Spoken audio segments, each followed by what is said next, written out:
दोस्तों नमस्कार। दोस्तों 2024 का साल हम सब जानते हैं चुनावी साल।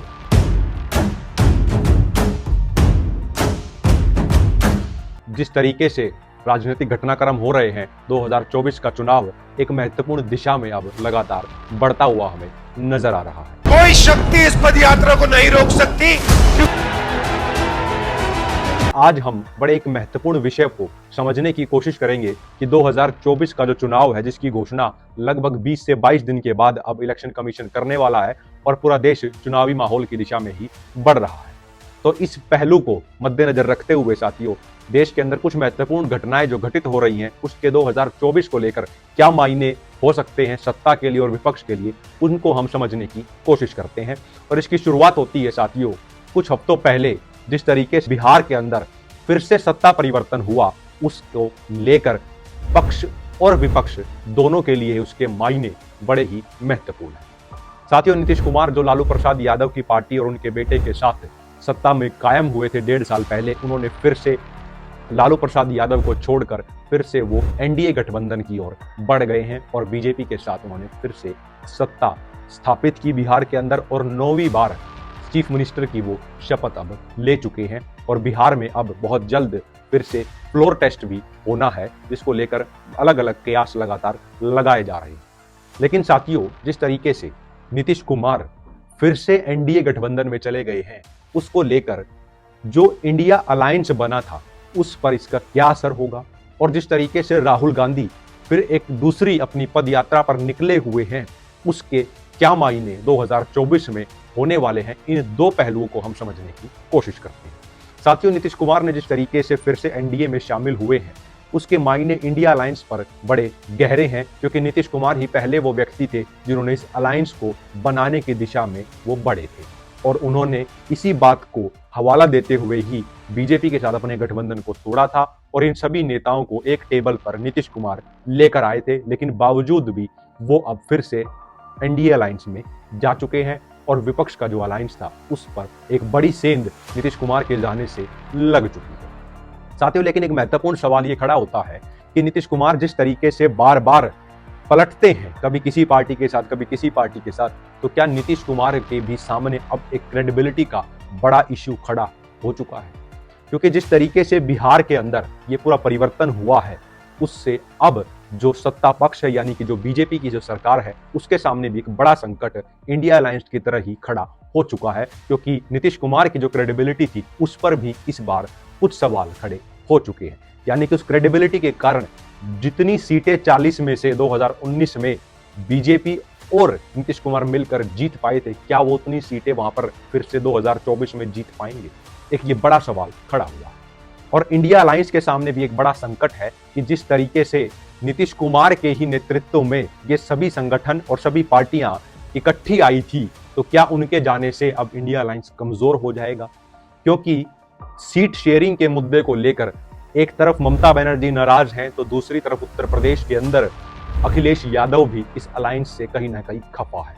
लेकिन जिस तरीके से नीतीश कुमार ने इस अलायंस को छोड़ दिया, ऐसा कोई भी कदम ममता बनर्जी और अखिलेश यादव ने नहीं उठाया है। उन्होंने खुले तौर पर यह कहा है कि सीट शेयरिंग को लेकर हमारे बीच मसले हैं, मतभेद हैं, लेकिन हम इस अलायंस से बाहर नहीं जा रहे हैं, जिस तरीके से नीतीश कुमार वहां से निकल गए हैं।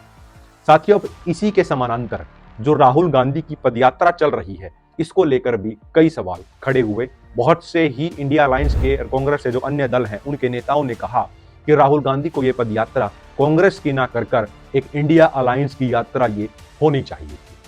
साथियों, अगर राजनीतिक रूप से देखा जाए तो यह बात कहीं ना कहीं ठीक भी है कि अगर ये एक विपक्ष के रूप में ये यात्रा होती तो इसका महत्वपूर्ण इम्पैक्ट पूरे के पूरे सामाजिक व्यवस्था के ऊपर पड़ सकता था। लेकिन इसी के समानांतर एक और महत्वपूर्ण सवाल ये भी खड़ा होता है कि राहुल गांधी की जो यात्रा है उसमें जिस तरीके से भीड़ उमड़ रही है, तो क्या 2024 में फिर से कांग्रेस रिवाइव कर सकती है?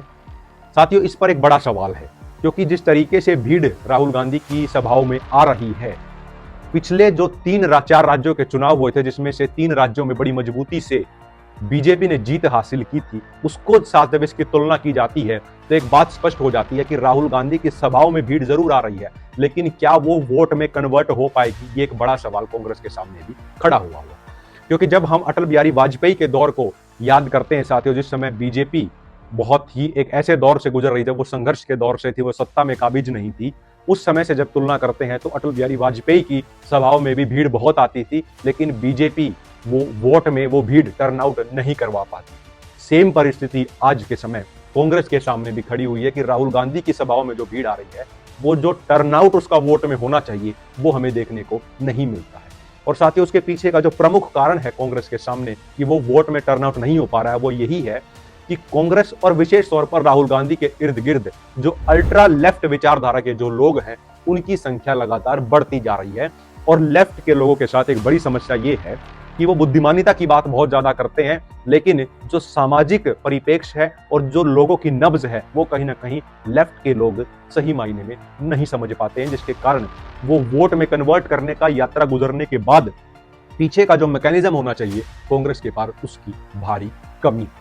और साथियों, कांग्रेस और विपक्ष के लोग एक और ऐसा कदम उठाते जा रहे हैं जो कहीं ना कहीं बीजेपी को ही सूट कर रहा है। साथियों, 22 जनवरी को जिस तरीके से राम मंदिर का पूरा कार्यक्रम हुआ और राम मंदिर के बाद जिस तरीके से देश के अंदर हम झंडों से जब आकलन करते हैं, तो गांव के स्तर पर एक तरह से राममय माहौल बनाने का काम बीजेपी के द्वारा किया गया। और बीजेपी ने राम मंदिर को लेकर कई दशकों से प्रचार किया और अपनी हिंदुत्व विचारधारा को राम मंदिर के सहारे ही लोगों के बीच प्रस्तुत किया है। और जब ये पूरा माहौल बनाया गया तो विपक्ष के भी बहुत सारे लोग खुद को हिंदुत्व के साथ जोड़ने के कयास और प्रयास में लग गए। यानी कि बीजेपी जिस पिच पर विपक्ष को लाकर खिलाना चाहती है, विपक्ष उसी पिच पर आकर खेल रहा है, जो कि उनके को सूट नहीं कर रहा है। और राहुल गांधी की जो एक इमेज है, उसके ऊपर भी उस हिसाब से वह अट्रैक्टिव मोड में लोगों के साथ कनेक्ट नहीं हो पा रहे हैं। क्योंकि जब राहुल गांधी विशेष तौर पर मुद्दों की बात के साथ सभाओं को संबोधित करते हैं तो भीड़ उन्हें रिस्पोंड करती है, लेकिन जैसे ही वो हिंदुत्व के कार्ड के साथ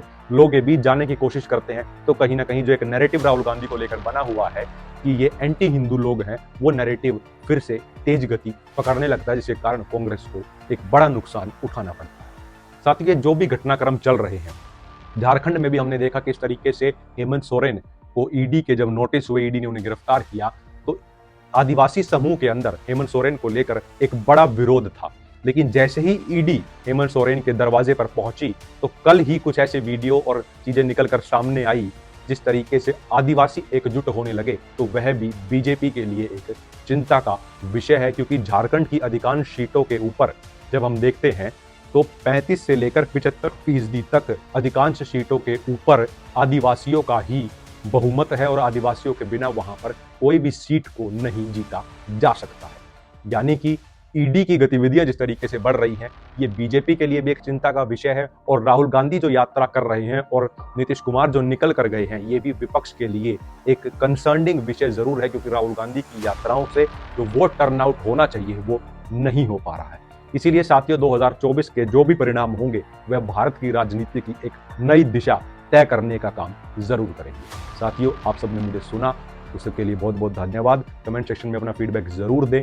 और उन कमेंट सेक्शन में अपनी राय भी रखें कि क्या क्या और 2024 की परिस्थितियां हो सकती हैं। साथ आपने मुझे सुना, उसके लिए बहुत बहुत धन्यवाद। जय हिंद।